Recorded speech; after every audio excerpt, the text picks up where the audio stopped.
Nakanganga si Sika, ang kanyang lumang koponan ay nakaharap sa kanyang likuran. Ipinagtapat niya ang kanyang kawalan ng kakayahan na matalo, isang pahayag na ikinagalit ng lalaking may salamin sa kanyang harapan. Inutusan niya itong umalis, at alam ni Sika na siya ay nasa malalim na problema. Isang luha ang tumulo sa kanyang mata, galit na galit siya. Biglang sumulpot ang isang bagbog na Sub-Aro, ang driver nito ay humihingi ng tawad. Tinanong niya kung may papasok na ba sa gate o sinusuri pa nila ang lakas ng isa't isa. Lumingon sa gulo ang lalaking nakaitim na sweatshirt, kasama sina Grax at Sika. Ang buong koponan ng Gra ay nanood habang si Sub-Aro, na nakataas ang dagwang kamay, ay humiling na sumali. Naguguluhan si Grax. Pagkatapos, lumitaw ang isang blonde na lalaki, hinihiling na malaman ang pinagmulan ni Sub-Aro. Hinawakan niya ang balikat ni Sub-Aro, dahilan para damyugo ang daliri nito, isang pagpapakita ng pagmamanipula ng dugo. Pagkatapos ay tumalon ang blonde na lalaki patungo kay Sub-Aro, isang namuong dugo na halos nawawala sa kanyang mukha, bago bumulusok ang mukha una sa isang lawa. Napatulala si Sika at ang Gra team. Humingi ng paumanhin si Sub-Aro, ang kanyang mga mata ay kumikinang sa determinasyong lumakas. Dalawang lalaki ang nagtanong sa antas ng kanyang kakayahan, sinabi ni Sub-Aro na mayroon lamang siya. Ang lalaking nakaitim na hoodie ay nag-isip na ang kakayahan ni Sub-Aro ay maaaring mga pangmatagalang pag-atake, ngunit bihirang gamitin. Ang Gu team ay sumisingil patungo sa Sub-Aro. Ipinahayag ng lalaking nakaitim na sweatshirt na kung level 1 lang si Sub-Aro, madali nila itong matatalo. Si Sub-Aro, gulat na gulat, pawis sa kanyang noo, ay tumayo. Ang kalbo na lalaki ay lumundag, umiindayog ang kamao, ngunit nakalaban ni Sub-Aro, na nagpabagsak sa kanya sa lupa. Ang koponan ay nanunood sa nakatulala na katahimikan. Si Sub-Aro, ang kanyang mukha ay duguan, ay sumasalamin sa kanyang nakakagulat na mahinang mga kalaban. Ang lalaking naka-red shirt, na parehong nabigla, ay sunod na nakatanggap ng suntok sa mukha. Ganoon din ang sinapit ng lalaking nakaberde. Naalala ni Sub-Aro ang kanyang mga nakaraang laban, ang mga malapit na mislaban sa Eskremedor, at ang oras na inatake siya ng TGA. Hinampas niya ang lalaking nakaitim na hoodie, tumulo ang luha sa kanyang mga mata. Ang lalaki ay lubos na nataranta sa hindi inaasahang kapangyarihan ni Sub-Aro. Si Sub-Aro ay nagpalagay ng isang fighting stance, inilunsad ang kanyang sarili sa isang pader. Hindi makapaniwala ang lalaking naka-black sweatshirt na level 1 lang si Sub-Aro. Biglang sumulpot si Grax sa likod niya, naka-extend ang braso, isang shotgun ang nagmaterial sa kamay niya. Pinakawalan niya ang kanyang 6 volleys of tremolo, lahat ng 6 na putok ay tumama kay Sub-Aro. Ngumisi si Grax, ngunit nanatiling nakatayo si Sub-Aro, isang bahaghari na kumikinang sa kanyang mata, isang namuong dugo malapit sa kanyang mukha. Inaktibo niya ang kanyang pagmamanipula ng dugo, lumikha ng mga spherical na orbs ng dugo sa paligid niya. Napanganga si Grax sa pagtataka. Hinampas ni Sub-Aro si Grax, nabasag ang kanyang salamin at nagdugo ito sa lupa. Gulat na pinagmamasdan ni Sika ang kalunang si Grax.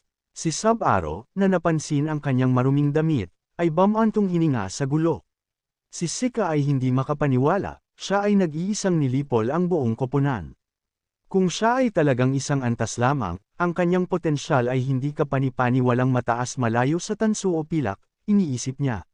Sa panunood sa kanya na hilahin ang katawan palayo, napagpasyahan niya na siya ay walang alinlangan na isang gold level player.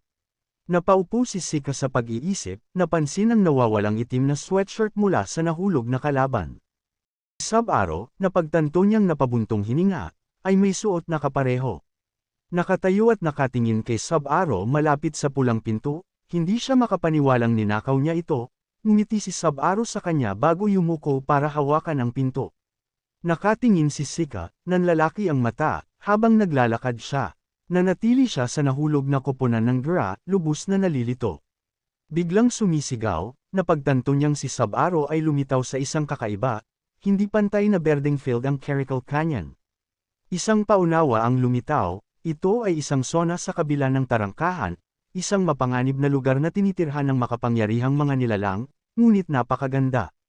Pero bago pa niya lubos na ma-appreciate ang view, binutukan siya ni Sika. Siya staggered, clutching kanyang ulo, relieved hindi siya nakalock sa kanya in. Sinimulan niya twisted ang pulang lock, isang abiso na nagpapatunay sa pagbukas nito. May lumabas na mensahe, na nagsasabing hindi maaaring lumabas ang stage hanggat hindi natatalo ang boss. Nakangiting matagumpay, ipinahayag ni Sika na ang koponan ay may lockout kahit na sila ay nagising. Si Sub-Zero, nakahawak pa rin sa kanyang ulo, ay nagtanong kung ano ang kanyang ginagawa. Napaungol siya, ipinaliwanag na nanalo siya sa labanan. Si Sika, na itinuro ang sarili, ay nagsabi na hindi mahalaga, inireserba niya ang gate, inirehistro ito sa isang espesyal na website upang i-claim ang karapatang sakupin ito. Mukhang talunan si Sub-Zero, ipinaliwanag niya na unang beses niyang pumasok sa isang gate, humingi ng tawad kay Sika. Itinaas niya ang kanyang mga kamay, ipinaliwanag ang kanyang pagmamadali sa pag-level up. Inalok ni Sub-Zero ang kanyang tulong. Si Sika, na mukhang malungkot, ay itinuring na ito ang kanyang unang tarangkahan at siya ay talagang isang antas lamang. Pumayag siyang magtrabaho kasama niya. Itinaas niya ang kanyang mga kamay, nagtatanong kung totoo ba talaga ito. Naka-cross arms, kinumpirma niya, na nagpapaalala sa kanya ng kanyang naunang tulong. Sadly touching her shoulder, she added that since he aimed to grow stronger, she shared that ambition. Nagpasalamat si Sub-Zero sa kanya. Inilatag niya ang kanyang kondisyon, 7 bahagi ng anumang na-convert na star money ay magiging kanya, na may natitira pang 3 bahagi para sa kanya. Tinanggap niya. Inabot niya ang kanyang kamay, nakangiting ipinakilala niya ang kanyang sarili bilang si C. Si Sub-Zero, na iniabot ang kanyang kamay bilang ganti, ay nagsimulang sabihin ang kanyang pangalan, ngunit ang kanyang mga mata ay panandaliang namutla. Hinawakan ang kanyang mukha, naalala niya ang akusasyon ng player murder. Pagkaraan ng ilang sandali, ngumiti siya at nagpakilala bilang Vanquish. Naisip ni Sika na baka isa siyang dayuhan. Nakakuyom ang kanyang kamao, ipinahayag niya na oras na para umalis. Isang bato ang lumipad, na ikinagulat nilang dalawa. Si Sub-Zero, nagulat, ay nakatutok sa berdeng bato, iniunat ang kanyang mga braso patungo kay Sika.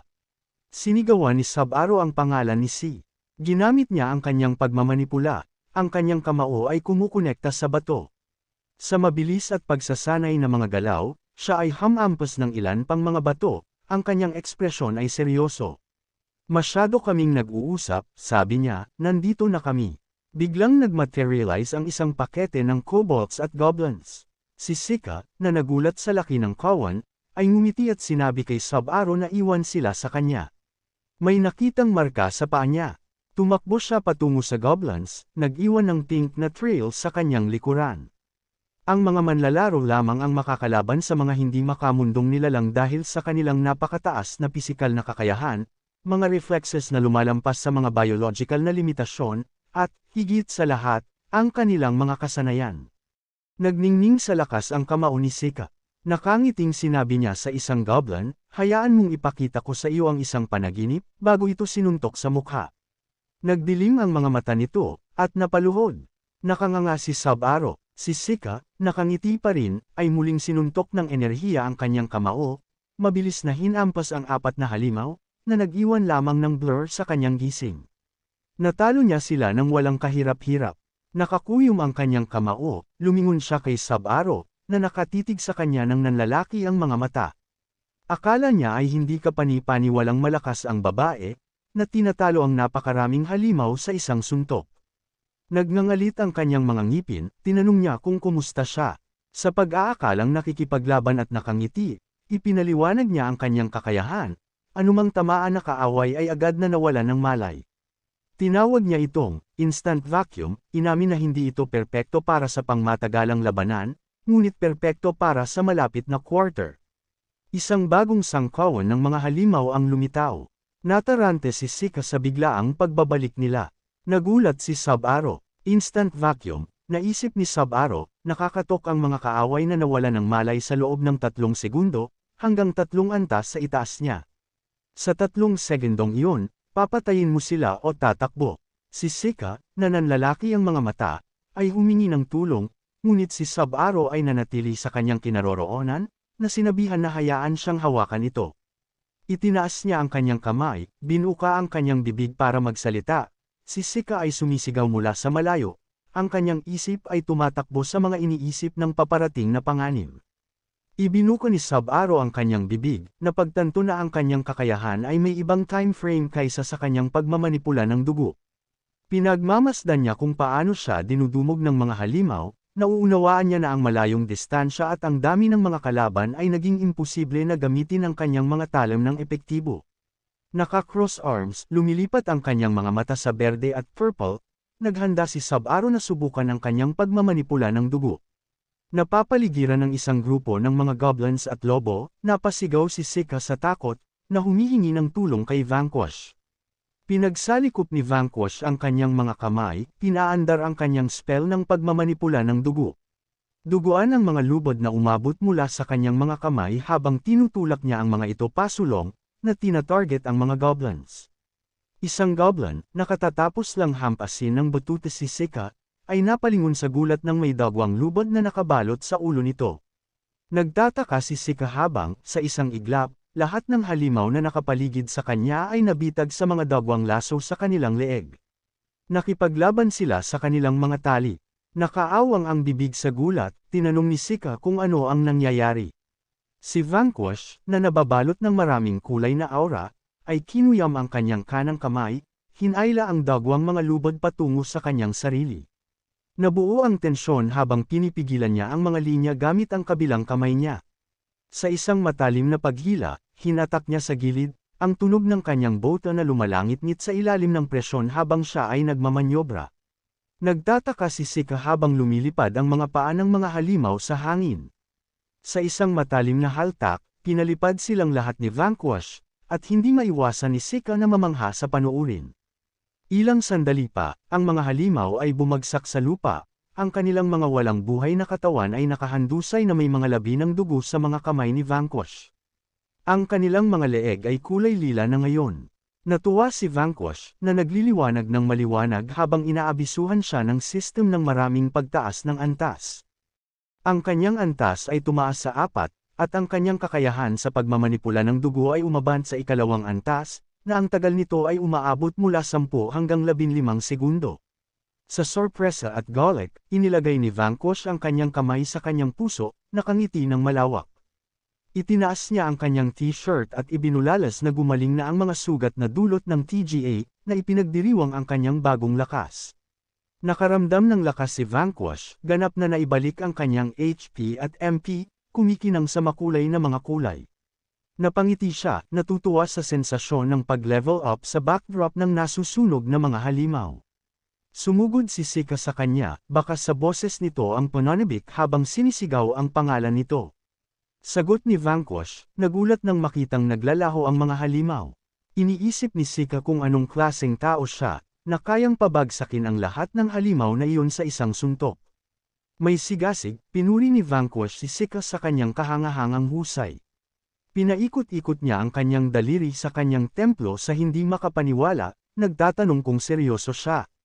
Nagulat sa kanyang tanong, nilinaw ni Vanquish ang kanyang paghanga, tinanong kung ang kanyang kakayahan nga ay maaaring mawala ng malay sa mga kaaway sa isang hit. Ipinaliwanag ni Sika na ang pagkakaiba sa antas ay kailangang nasa loob ng 3 antas, at ang epekto ng kanyang suntok ay tumagal lamang ng 3 segundo.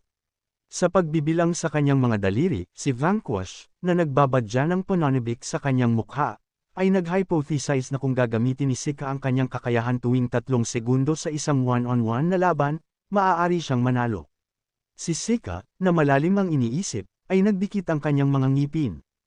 Ilang sandali pa, kumislap ang kanyang mga mata sa realisasyon, at napabuntong hininga siya, na ibinulalas na si Vanquish ay ganap na tama habang sila ay nakatayong magkaharap. Itinuro ni Vanquish ang isang makitid na siwang sa bundok kung saan nagsimulang lumitaw ang mga halimaw. Napansin niya ang isang mabigat na goblin na may hawak na kutsilyo, kasunod ang isang malaking lobo na gumagapang sa bangin. Si Sika, na puno ng pananabik, ay biglang lumingon at sumigaw na babalik siya kaagad kapag siya ay sumugod. Kumaway si Vanquish sa kanya. Itinaas ng goblin ang kutsilyo nito, handang umatake, ngunit sinalubong ito ni Sika na may mabangis na ekspresyon, itinaas ang kanyang kamao. Sinaktan niya ang goblin gamit ang kanyang instant vacuum na kasanayan, na pinananatili sa kanyang isipan ang mga nakapagpapatibay na salita ni Vanquish. May kumpiyansa na tingin, pinanood niya ang goblin na nawala ng malay dahil sa suntok. Sa pagbibilang, napuna niya na sa 3:00, nagsimulang bumalik sa katinoan ang goblin at gulat na tinitigan siya. Sinamantala ni Sika ang pagkakataon at muling hinampas, inilagay ang goblin sa estado ng pagkalito. Sa sigasig, itinaas niya ang kanyang kamao at nagpakawala ng walang humpay na suntok, ang kanyang mga kamao ay kumikinang sa maliwanag na enerhiya. Nahulog ang goblin, hindi na muling nagkamalay. Inabisuhan siya ng system na natalo niya ang isang level 6 na goblin.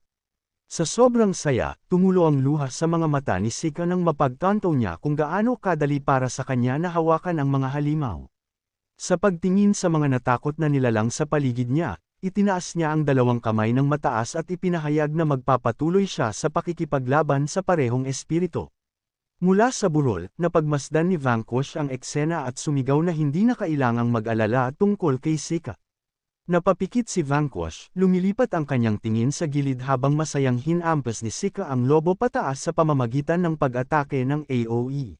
Katapos ay napalingon siya sa gulat, na inalertuhan ng isang notification ng system tungkol sa itsura ng amo. Nakangiting tinanong niya si Vanquish kung nakita niya ang amo. Pagsilip sa gilid, nakita niya ang amo isang goblin na nakaupo sa ibabaw ng malaking lobo sa clearing, nakaharap kay Vanquish, nananatiling tahimik, nang hindi lumingon.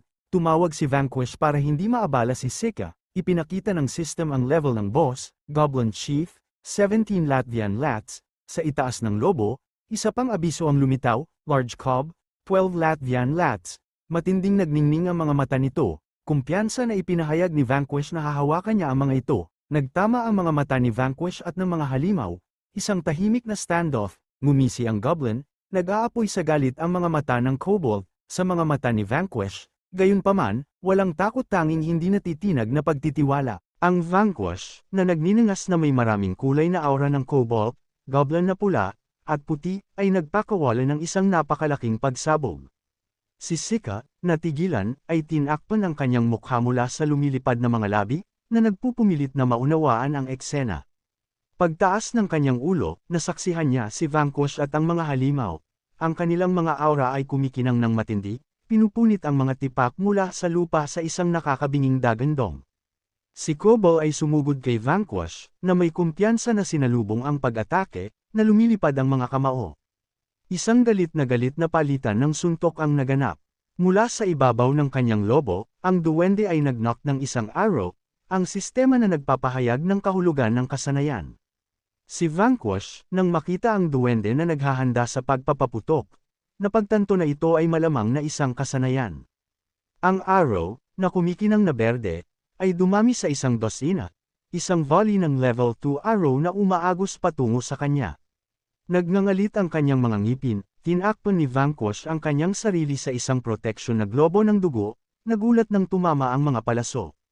Pinigil ng madugong harang ang mga palaso sa harapan niya.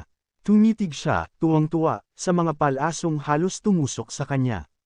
Pumutok ang madugong globo, itinapon sa gilid ang amo. Bumagsak si Vanquish, nakaukit ang takot sa kanyang mukha, napagtanto ang napakalaking lakas ng boss at ang kanyang sariling kahinaan ng walang pangalawang antas ng pagmamanipula ng dugo. Nahulog na kahanay sa boss, isang silver rank archer na may mapangwasak na mga kasanayan, alam ni Vanquish na nahaharap siya sa isang tunay na hamon. Lumapag si Vanquish, naka-braced ang mga paa, na lumikha ng bunganga sa lupa.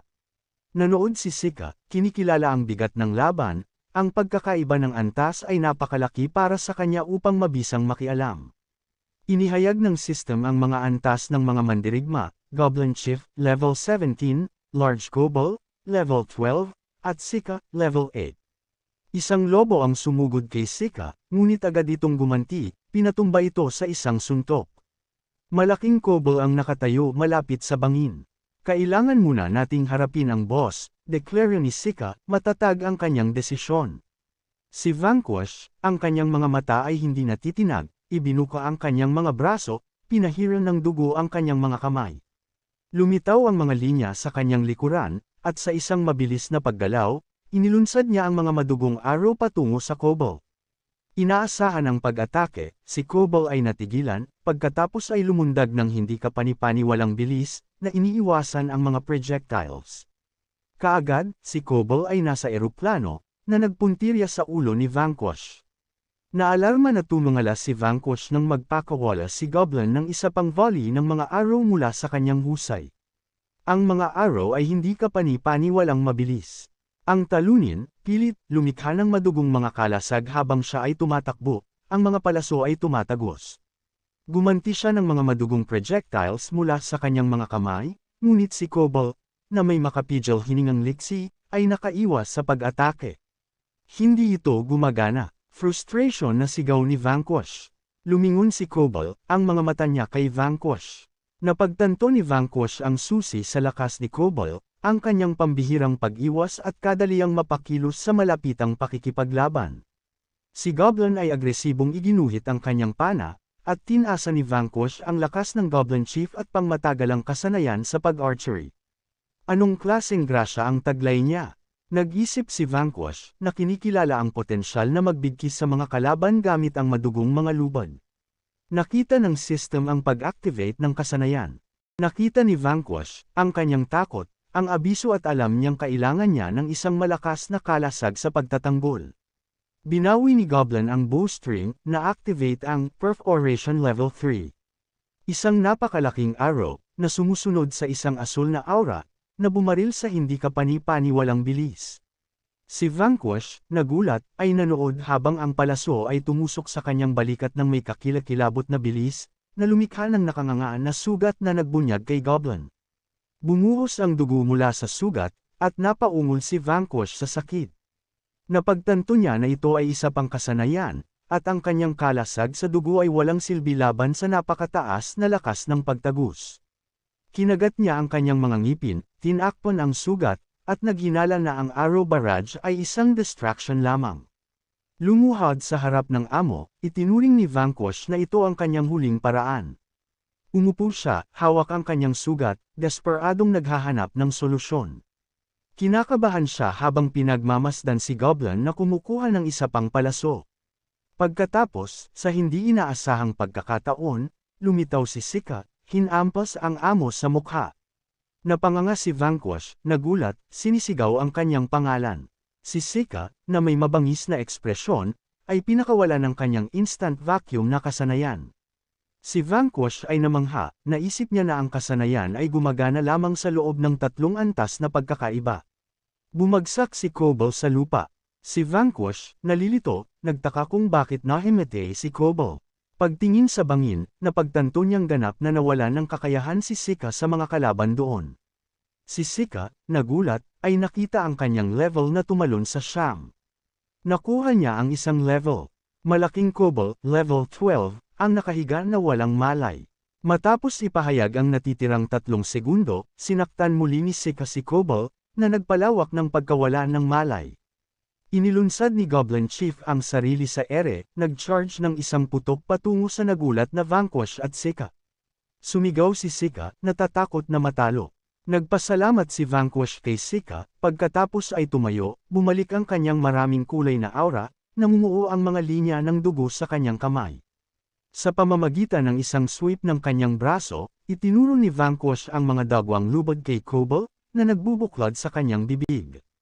Si Sika ay nakamasid, namangha, habang si Vanquish ay matalas na hinayla ang mga lubad, na ginawang goma ang dugo at inilulunsad ang sarili patungo kay Goblin, na galit na sinusubukang ikarga ang kanyang bowstring. Iniunat ang dugo sa limitasyon nito, biglang ibinalik ito ni Vanquish sa isang lubad, na naputol ang mga buto ni Cobalt sa isang brutal na haltak. Pagkatapos ay binago niya ang lubad pabalik sa goma, humila ng malakas na nabali niya ang leeg ni Cobalt. Napasigaw si Sika sa takot. Ang sistema ay nagpahayag ng malaking Cobalt, level 12, na natalo. Isang kumpiyansa na si Vanquish ang nabasa sa glow ng system habang tumaas ng 2 ang kanyang level, na umabot sa level 6 sa pangkalahatan. Sumara ang sugat sa kanyang dibdib, ganap na gumaling ang kanyang HP at MP. Napagtanto niya na ang walang kwentang suntok ay nakamamatay.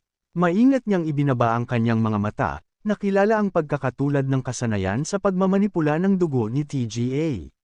Umindayog si Vanquish, pinaandar ang derivation. Ang kanyang kamay ay nag-transform sa isang napakalaking madugong kamao. Sabay-sabay na nagpaputok ng palaso si Goblin Chief. Pinutol ni Vanquish ang palaso gamit ang kanyang kamao, pagkatapos ay nagpakawala ng mapangwasak na suntok sa dibdib ni Goblin. Bumulwak ang asul na dugo mula sa bibig ni Goblin. Ang huling nakita niya ay ang mukha ni Vanquish, na nagliliwanag sa maraming kulay nitong aura. Si Vanquish, na nakakuyom ang kanyang dagwang kamao, ay pinanood si Goblin na nawala. Inanunsyo ng system ang pagkatalo ng Goblin Chief Level 17, na nag-uulat ng makabuluhang pagtaas ng level para sa Vanquish, ngayon ay Level 9. Ang kanyang kakayahan sa pagmamanipula ng dugo ay umabant sa Level 3, na may tagal na 20 segundo. Si Sika, sa tabi ng nawawalang kobold, ay tinawag ang pangalan ni Vanquish, ang kanyang mga pisngi ay namula. Talagang nanalo ka, tanong niya. Si Vanquish, nakatalikod, nakakalat ang abo mula sa nagbabagang halimaw, ngumiti, ipinakita ang dalawang daliri. Idineklara ng system na na-clear ang Caracal Canyon, 2-star na kahirapan, sa loob ng 16 na minuto. Napansin din ang pagtaas sa performance ng ARX Sub-Aro. Ang matandang team ay nakatayo sa may gate, nanunood ng timer. Tinanong ng lalaking nakaasul na jacket ang lalaki na nakahubad ang dibdib kung ano ang nararamdaman niya. Ang lalaking may buntot, nanginginig sa lamig, ay galit na inakusahan si Sub-Aro ng pagnanakaw ng kanyang sweater, na nanunumpa ng paghihiganti. May napansin ang isang lalaking may mahabang buhok, ang salitang, queer, na nakadisplay sa timer, kasama ang 2 bituin at ang oras ng pagkumpleto. Ang lalaking nakapusod, nanginginig pa, ay nagtanong kung wala pa ba roon si Sub-Aro ng mga 15 minuto. Binanggit ng lalaking walang hubad na dibdib ang karaniwang 2 oras ng pagtatapos para sa isang 2-star gate. Pagkatapos, may ibang nakakuha ng atensyon niya, pinutol siya. Lumabas sina Sub-Aro at Sika mula sa gate, nakasuksok ang mga kamay ni Sub-Aro sa kanyang hoodie, hawak ni Sika ang kanyang balikat. Anong ginagawa niyo lahat dito? Hindi makapaniwalang tanong ni Sika. Ang koponan ay natigilan sa hindi makapaniwala. Itinuro ng lalaking may buntot si Sika, galit na humihingi, nalinas mo ba ang gate? Pumikit si Sika, sumagot, ako ang nag-aalaga sa kanila. Isang asul na screen ang lumitaw sa harap ng lalaking may buntot.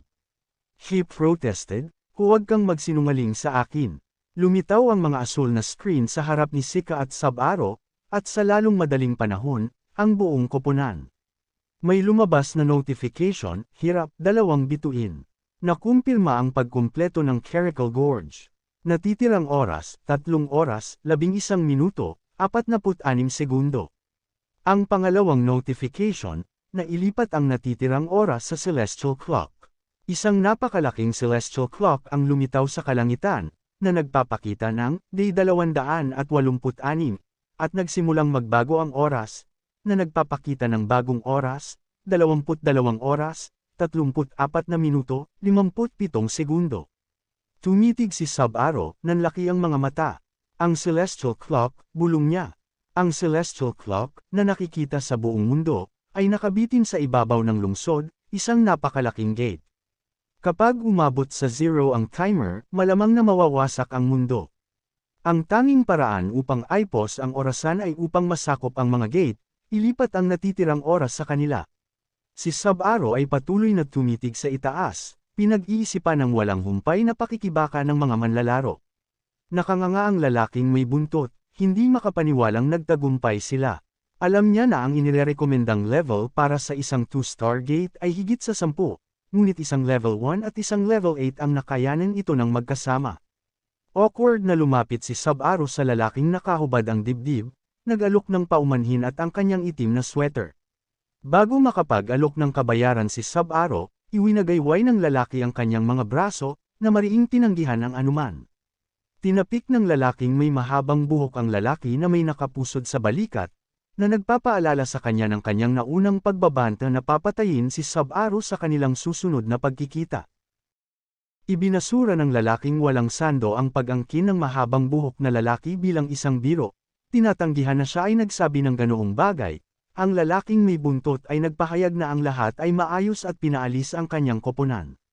Ang mahabang buhok na lalaki, walang imik, ay nakamasid habang ang buong koponan ay yumuko kay Sub-Zero at Sika. Nagpahayag siya ng pasasalamat sa kanilang mga pagsisikap at humingi ng paumanhin sa kanilang naunang pag-uugali. Sumagot si Sub-Zero na magkikita silang muli. Sa pag-alis ng koponan sa wasak na pader, nagkomento si Sub-Zero sa kanilang kakaibang pag-uugali, na sinagot ni Sika na malamang na natatakot sila sa kanyang lakas. Biglang nagbago ang ekspresyon ni Sub-Zero nang may nangyari sa pulang timer sa likod niya. Pinagmasdan nila ni Sika ang paglalaho ng pulang gate, na iwan ang dalawang gintong bituin sa lupa. Kinuha sila ni Sika, na may malawak na ngiti, na nagmumungkahi na ipagpalit sila. Muling nagiba ang ekspresyon ng mukha niya nang tawagin siya ni Sub-Zero, hawak ang jacket niya. May gustong sabihin tungkol sa maaliwalas na kalangitan sa itaas ng gusali kung saan sila nakaupo ngayon.